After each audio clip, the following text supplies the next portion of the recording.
सभी साथियों को मेरा नमस्कार। स्वागत है आप सभी का आज 26 दिसंबर के जनसत्ता विश्लेषण में।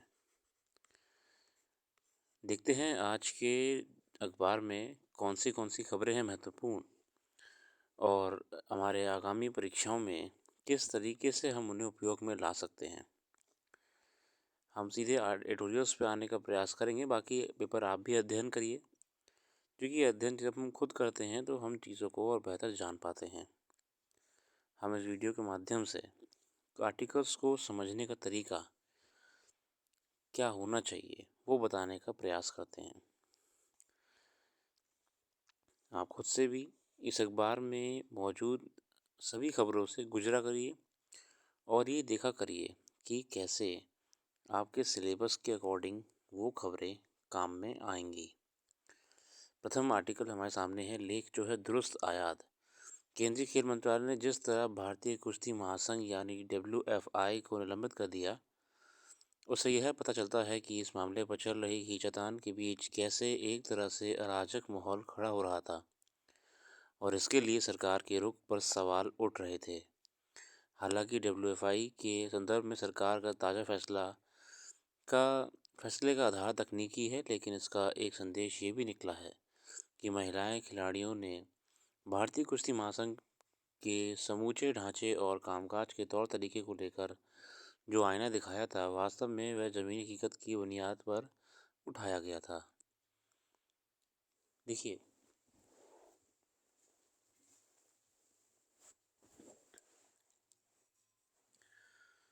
सरकार ने जिस आधार पर कुश्ती संघ को निलंबित कर दिया है, वो तो बेसिकली स्पोर्ट्स मिनिस्ट्री की रिपोर्ट के ऊपर है कि जो काम करने का तरीका था, जो उस संस्थान में WFI में वो रूल्स को फॉलो नहीं कर रहे थे। मगर प्रैक्टिकली जो हम बाहर देख रहे हैं वो कहीं ना कहीं जो हमारी महिला कुश्ती खिलाड़ी थी उनके जो प्रोटेस्ट था उससे मोटिवेटेड था और ये अच्छी बात भी है।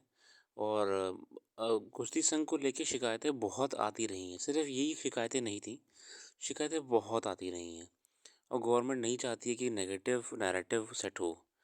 तो WFI को समाप्त करके गवर्नमेंट ने ये भी दिखा दिया है कि ये वो ज़माना नहीं है ऑर्थोडॉक्स वाला कि कोई दबदबा बना के रखेगा अपना।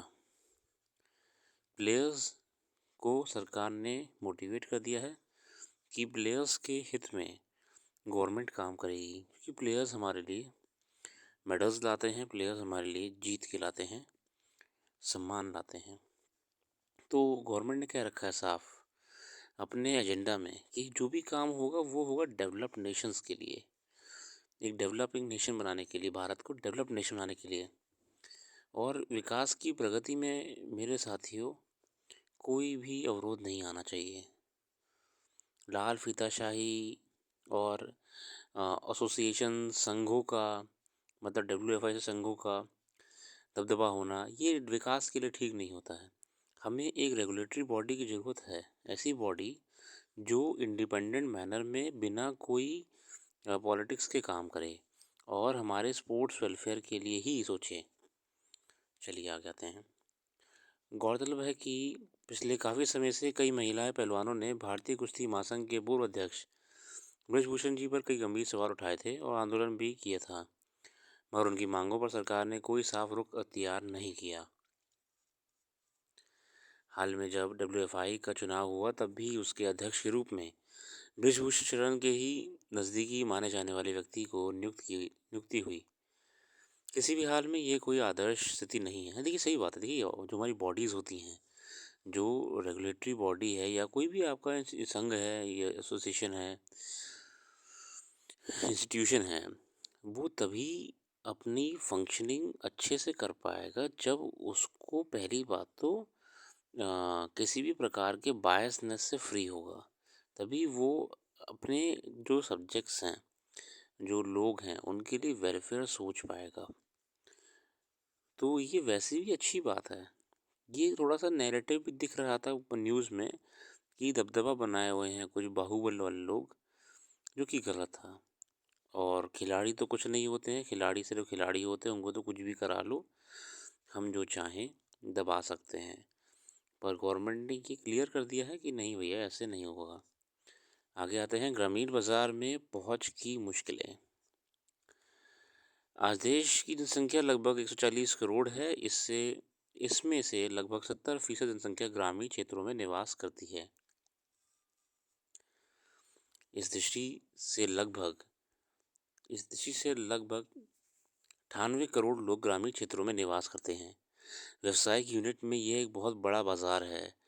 इस तक पहुंचकर वहां के उपभोक्ताओं की आवश्यकताओं के अनुरूप उत्पाद और सेवाओं की उपलब्धता निश्चित करा देना देश की अर्थव्यवस्था की तेज गति प्रदान की जा सकती है। बेसिकली आसान भाषा में जो हमारी रूरल मार्केट है, हमें उसको कैप्चर करना पड़ेगा। हमें जो हमारा अर्थव्यवस्था का फ्लो चल रहा है वो रूरल मार्केट से भी गुजारते हुए निकालना पड़ेगा। राष्ट्रीय सांख्यिकी कार्यालय ने ग्रामीण क्षेत्र को परिभाषित करते हुए कहा है कि जिस क्षेत्र की जनसंख्या घनत्व 400 व्यक्ति प्रति वर्ग किलोमीटर हो। ठीक है, देखिए रूरल एरिया क्या है। अगर आप देखें कि रूरल एरिया क्या होता है, rural area sorry technical error.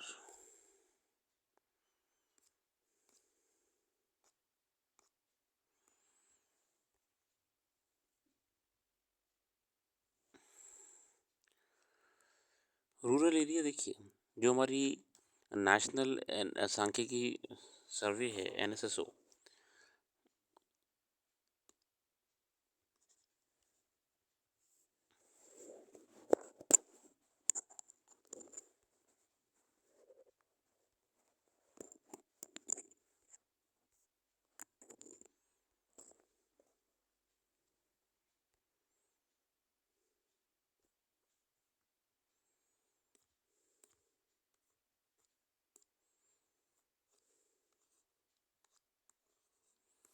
चलिए, तो उनके मुताबिक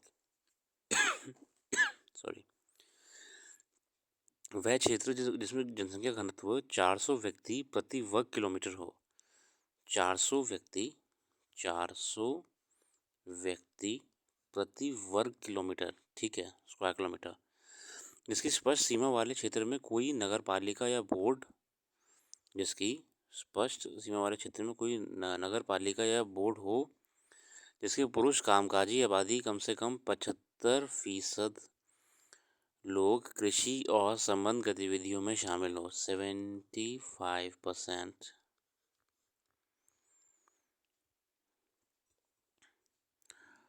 भारतीय रिजर्व बैंक के दिशा निर्देशों के अनुसार 49,000 से कम आबादी वाले क्षेत्रों को अलग अलग श्रेणी में ग्रामीण क्षेत्रों में वर्गीकृत किया गया है। ग्रामीण क्षेत्रों के लोग कृषि और मछली पकड़ने, मिट्टी के बर्तन बनाने, बुनाई और पेंटिंग की पारंपरिक कला, मुर्गी पालन और डेयरी से संबंध कृषि गतिविधियों से स्वरोजगार करते हैं और बड़ी संख्या में गरीब और भूमिहीन व्यक्ति मजदूरी करके अपना भरण पोषण करते हैं। इनकी आय काफ़ी हद तक मौसमी होती है और इसलिए बेसिकली जो देखिए रूरल बेस इकॉनमी होती है उसमें जो हमारे फार्मर्स या फिर कोई व्यक्ति है वो या तो एग्रीकल्चर में इन्वॉल्व है, ठीक है, या वो सीजनल या तो वो लेबरर है, ठीक है, या वो कोई भी सीजनल काम करता है, सीजनल एम्प्लॉयमेंट करता है ना, जो काम एक सीज़न में ही मिलता हो बस, ठीक है ना, वो काम छाते बनाना या फिर कोई चीज़ सेल करना, ठीक है। एक तरफ गांव की उपज शहरी बाजार में उपलब्ध कराई जाती है जिनमें कृषि उत्पाद, फसल, फल वगैरह सब्जियां होती हैं, और सिलाई डिज़ाइन, कपड़े, पेपर मैश, बांस की हस्त निर्मित वस्तुएं इत्यादि। जो शहर से ग्रामीण क्षेत्रों में उपलब्ध कराए जाने वाले उत्पाद हैं, जिनमें FMCG उत्पाद जैसे मोबाइल, टेलीविज़न, साबुन, डिटर्जेंट, मतलब ये देखिए एक तरीके से सर्कल है, हम समझने का प्रयास करेंगे। अर्बन और रूरल के बीच में ये चक्र कैसा है। रूरल एरिया से अर्बन एरिया में क्या क्या जाता है, ग्रामीण क्षेत्रों से शहरी क्षेत्रों में क्या जाता है, कृषि का उत्पाद जाता है, कृषि उत्पाद जाता है, ठीक है, और हैंडीक्राफ्ट वाला, है ना, हस्त निर्मित जितनी कला वाला सामान होता है वो जाता है, हैंडीक्राफ्ट वाला सामान जाता है। और क्या जाता है, और आपका ये कोई भी अन्य उत्पाद जो वहाँ बनाया जाता है वो जाता है, ठीक है। इसके बदले शहरी क्षेत्र से ग्रामीण क्षेत्र में क्या आता है? शहरी क्षेत्र से ग्रामीण क्षेत्र में आता है फाइनल प्रोडक्ट के रूप में, मतलब ज़रूरी नहीं है कि इन्हें यूज़ करा गया हो, मतलब नॉर्मल वाला एफएमसीजी कहा जाता है। एफएमसीजी क्या होता है? एफएमसीजी होता है फास्ट मूविंग कंज्यूमर गुड्स। मतलब आपका टूथपेस्ट, आपका साबुन, सोप, आपका शैम्पू, ठीक है, बिस्किट, चिप्स, लेज, कुरकुरे, ये सब आपका एफएमसीजी में आता है। तो शहरी क्षेत्रों से ग्रामीण क्षेत्रों में ही आपका ये उत्पाद आते हैं फाइनल वाले, है ना। कपड़े आते हैं, प्रोसेस्ड कपड़े बने बनाए। देश के ग्रामीण क्षेत्रों में आधारभूत सुविधाओं का विकास और विस्तार अब भी शुरुआती चरण में है। अधिकांश गांवों में मानसून के दौरान विकट स्थिति बन जाती है। हाँ देखिए, अवसंरचना विकास तो अभी भी थोड़ा इसी बेसिक लेवल पे चल रहा है, उसे बढ़ाने की ज़रूरत है। इस कारण परिवहन में अधिक समय लगता है, जिससे जल्दी में सड़कें ख़राब हैं बहुत, है ना। और रेल रोड भी अब धीरे धीरे ठीक हो रही है, तो ऐसा नहीं कहेंगे बिल्कुल ख़राब है। हम जानते हैं कि जो आपकी प्रधानमंत्री सड़क योजना है, ग्रामीण सड़क योजना है और तमाम योजनाएं चल रही हैं, उनके माध्यम से जो ग्रामीण अवसंरचना है उस पर काम करा जा रहा है। ग्रामीण क्षेत्रों में जिसके जो व्यवस्था है उसके मुताबिक, जो बेसिकली जो अवसंरचना वाली व्यवस्था है उससे ही अर्थव्यवस्था चल रही है वहाँ की, ठीक है। जैसे रोड कनेक्टिविटी हो गई, ट्रेन कनेक्टिविटी हो गई, तो वो कहीं ना कहीं वहाँ पे इकोनॉमी में भी कंट्रीब्यूशन देगा अपना। अवसंरचना जो है आपकी, रोड, ट्रांसपोर्ट इत्यादि। माल को उचित स्थिति इसमें रखने के लिए उपलब्ध गोदाम का उचित रखरखाव नहीं हो पाता है। देखिए अब वही, अगर हम बात करें कि अवसंरचना में क्या आएगा, इंफ्रास्ट्रक्चर में क्या क्या आएगा। ग्रामीण अवसंरचना में बेसिकली आपका रोडें आएंगी, सड़क आएगी, इसके साथ साथ गोदाम आएंगे, गोदाम आएंगे ताकि जो उत्पाद समय रहते कहीं ले जाया नहीं जा सकता है, ट्रैक्टर की कमी है, ट्रैक्टर सारे भी चल रहे हैं, तो गोदाम में स्टोर हो जाए। कोल्ड स्टोरेज आएंगे, बेसिकली हम कोल्ड स्टोरेज आएंगे। ट्रेन कनेक्टिविटी, अगर कोई उत्पाद है जो देश के अन्य कोनों में भेजना है, वो ट्रेन कनेक्टिविटी से ही पॉसिबल हो पाएगा। ग्रामीण अवसंरचना में आपका बिजली आएगा, इलेक्ट्रिसिटी। मतलब ये चीज़ें जो है अगर हम सुनिश्चित कर लेते हैं तो हम एक अर्थव्यवस्था में ग्रामीण क्षेत्र को भी योगदान देने का अवसर प्रदान करते हैं। चलिए आगे आते हैं। ग्रामीण बाज़ारों में पहुंच की राह और हालांकि काफ़ी कठिनाइयों से भरी लग रही है, लेकिन कुछ उपाय के ज़रिए इनको दूर करके बहुत बड़े उपभोक्ता वर्ग तक पहुंचा जा सकता है, ठीक है। साथ ही ग्रामीण बाज़ारों में पहुंच की बाधाओं को दूर किए जाने भी ज़रूरी है, हमको ज़रूरत है। इसके लिए सरकारों द्वारा समय समय पर प्रयास किए जाते हैं। विद्युतीकरण, ग्राम सड़क योजना और हर गांव में मुफ्त वाईफाई उपलब्ध कराने जैसी नवीनतम सरकारी पहल के कारण परिदृश्य में कुछ बदलाव आने शुरू हुए हैं। ग्रामीण निवासियों की अशिक्षा की दृष्टिगत रखते हुए वस्तुओं और सेवाओं के विज्ञापन, बैनर, पुस्तिकाओं और प्रिंट मीडिया के अन्य रूपों में उनको पढ़ने और समझने की बाधा को देखते हुए अन्य माध्यमों के बजाय टीवी विज्ञापनों, नुक्कड़ नाटकों और गांव के मेलों और उत्सवों में सहभागिता जैसे परंपरागत माध्यम अधिक उपयोगी हो सकते हैं। व्यवस्थित और पारदर्शी विपणन की दशाओं का निर्माण करने के लिए बाजार नियमन की नीति से कृषक और उपभोक्ता दोनों को लाभान्वित किया जा सकता है। सड़कों, रेल मार्गों, भंडारगृहों, गोदामों, शीतगृहों और प्रसंस्करण इकाइयों के रूप में उपलब्ध भौतिक आधारभूत सुविधाएं इन क्षेत्रों की बढ़ती मांग को देखते हुए अपर्याप्त हैं। ऑनलाइन मार्केटिंग ग्रामीण बाजारों में पहुंच की दिशा में महत्वपूर्ण सहयोग कर सकता है। जिन क्षेत्रों में इंटरनेट की पर्याप्त सुविधा है, वहां ऑनलाइन मार्केटिंग प्रभावी भूमिका का निर्वाह कर सकता है। ग्राहकों से सीधे ऑर्डर लेकर उनको उपलब्ध परिवहन सुविधाओं द्वारा आवश्यकता की वस्तुएं पहुंचा सकती हैं। देखिए हम अगर ऑनलाइन मार्केट को भी इंटीग्रेट कर लें ग्रामीण क्षेत्रों में ऑनलाइन, है ना, तो भी हम वहाँ पे देखिए चीज़ें बेहतर कर सकते हैं। दूसरी बात है, हम इस लेख में बात कर रहे हैं बेसिकली इकॉनमी की, हम यहाँ पे सिर्फ कृषि की बात नहीं कर रहे हैं, ठीक है। चलिए, बहुत ही बढ़िया लेख लिखा है, बहुत ही कम शब्दों में स्पष्ट रूप में अपनी बात कही है अजय जोशी जी ने। आगे आते हैं। गाज़ा में मानवीय मदद पर आखिरकार मिली सहमति। ये यूएन भी अपना काम प्रयास कर ही रहा है। यूनाइटेड नेशंस जो है कि कुछ भी करके जो स्थिति ख़राब चल रही है इस समय गाज़ा पट्टी पे, इज़राइल हमास युद्ध के कारण, तो उसको जो वहाँ पे रह रहे निवासी हैं उनकी भी मानवाधिकारों का ध्यान रखा जा सके।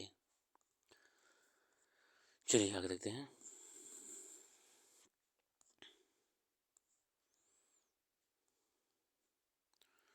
रॉबिन मिन्स हैं आईपीएल में पहुंचने वाले पहले आदिवासी खिलाड़ी। Robin mince. आपराधिक न्याय विधेयकों पर राष्ट्रपति ने लगाई मोहर। जो हमारे अभी हाल ही में 3 नए कानून बनाए गए थे जो आईपीसी सीआरपीसी को परिवर्तित कर रहे हैं। भारतीय न्याय संहिता, भारतीय नागरिक सुरक्षा संहिता और भारतीय साक्ष्य कानून। औपनिवेशिक काल के 3 कानूनी भारतीय दंड संहिताओं को परिवर्तित कर दिया गया है, जो बेसिकली हमारे आईपीसी सीआरपीसी चले आ रहे थे, है ना, 1872 से और ब्रिटिश काल से चले आ रहे थे। इनको चेंज कर दिया है, परिवर्तित कर दिया है। नया नाम इनका बीएनएस हो गया है, भारतीय न्याय संहिता। ठीक है। और इन कानून को बदलने का जो हमारा मोटिव था वो था कि वर्तमान स्थिति के हिसाब से जुर्माने का प्रावधान हो और सज़ा कितने दिन की होनी चाहिए उसका प्रावधान हो और जेल होनी चाहिए या नहीं होनी चाहिए उसका प्रावधान हो। ये अपडेट करे गए हैं बीएनएस में। वो नए सिरे से तमाम अपराधों को लेके अपने बिंदु रखे हुए हैं गवर्नमेंट ने, जो कि अब प्रेसिडेंट साहब ने भी अपने साइन कर दिए हैं, प्रेसिडेंट द्रौपदी मुर्मू जी ने।